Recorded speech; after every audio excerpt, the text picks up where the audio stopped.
அனைவருக்கும் வணக்கம். வரலட்சுமி விரத கதை. நைமிசாரண்ய கஷேத்திரத்தில் தவம் செய்து கொண்டிருக்கும் சவுனகாதி மகரிஷிகளை பார்த்து சூத மகாமுனிவர் சொல்லுகிறார். ஓ முனி சிரேஷ்டர்களே, ஸ்திரீகளுக்கு சர்வ சௌபாகியத்தை கொடுக்கும்படியான உத்தம விரதம் ஒன்று உண்டு.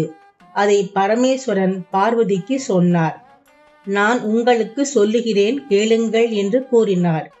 கைலாச பர்வதத்தில் வஜ்ர வைடூரியமான மணிகணங்களால் இழைக்கப்பட்ட சிம்ஹாசனத்தில் வீற்றிருந்த பரமேஸ்வரனை பார்வதி தேவி நமஸ்கரித்து, ஓ தேவா, ஸ்திரீகள் எந்த விரதத்தை செய்தால், எப்படி செய்தால் புத்திர பௌத்ராதி சகல சம்பத்துண்டாகி சுகம் அடைவார்களோ அந்த விரதத்தை கூறுங்கள் என்று கேட்டார்.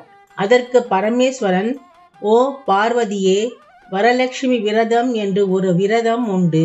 அந்த விரதம் ஆவணி மாதம் பூர்வபக்ஷம் அல்லது சுக்லபக்ஷம் பருவத்திற்கு முன்னே வரும் வெள்ளிக்கிழமையில் செய்ய வேண்டும் என்றார். ஓ காத்யாயனி, இந்த வரலட்சுமி விரதத்தை விவரமாய் சொல்கிறேன் கேள் என்றார்.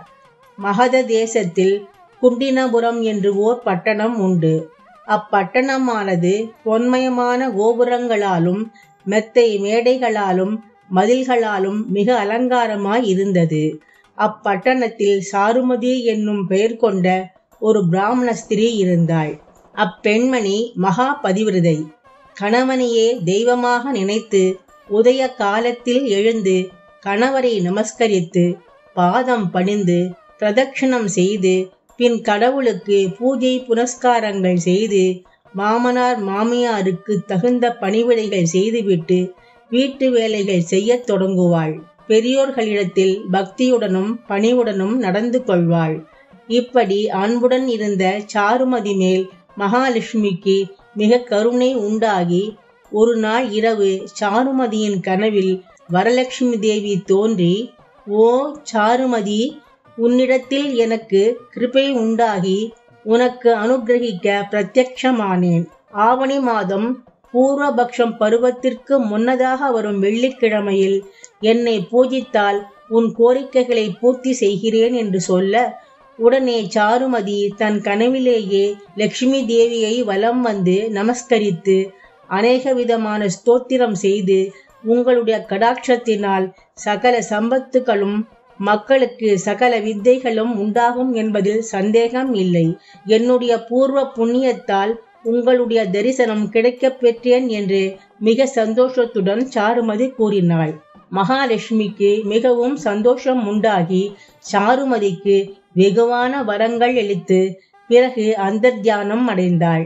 சாருமதி உடனே கண் விழித்து வீட்டின் 4 புறமும் சுற்றி பார்த்து வரலட்சுமி தேவியை காணாமல், ஓஹோ, நான் கனவு கண்டேன் என்று அறிந்து பார்த்த சொப்பனத்தை கணவர், மாமி, மாமனார் மற்றும் எல்லோரிடமும் சொன்னாள்.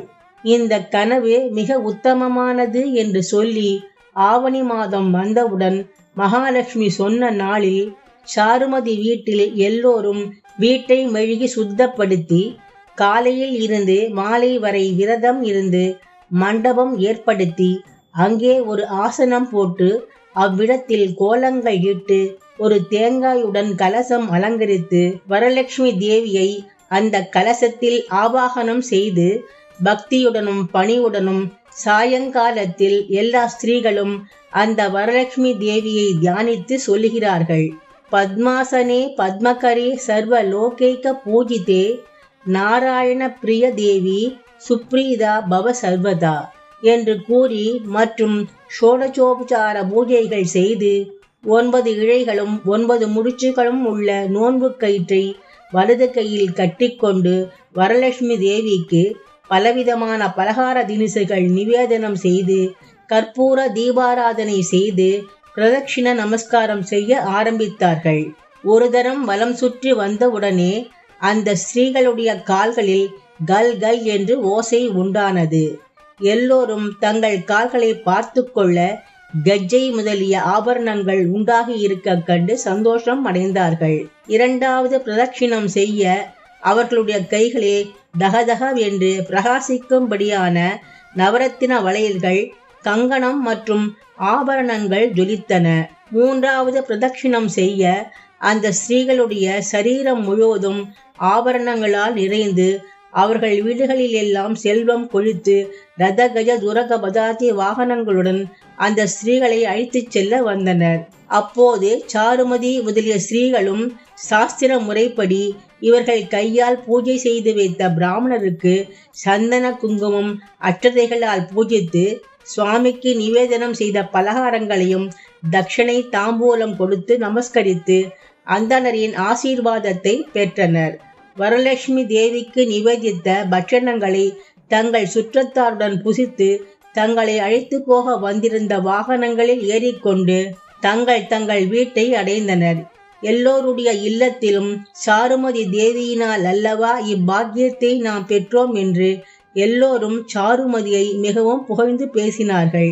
சாருமதி தேவி கனவில் வரலட்சுமி தேவி தோன்றியது அவள் செய்த பாக்கியம் அல்லவா என்றும் அதனாலேயே நாம் செல்வங்களை அடைந்தோம் என்றும் மனதார போற்றினார்கள். அது முதல் சாருமதி முதலிய ஸ்திரீகள் எல்லாம் இந்த வரலட்சுமி விரதம் ஒவ்வொரு ஆண்டும் செய்து புத்திர பௌத்திர விருத்தியாய் சகல சம்பத்துகளுடன் வாழ்ந்து வந்தார்கள். ஆகையால் ஓ பார்வதி, இவ்வுத்தம விரதத்தை பிராமணர் முதல் 4 ஜாதியினரும் செய்யலாம். அப்படி செய்கிறவர்கள் சகல சம்பத்துடன் சுகமாய் இருப்பார்கள்.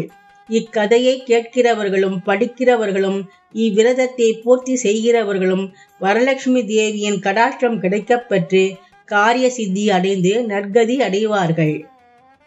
நன்றி.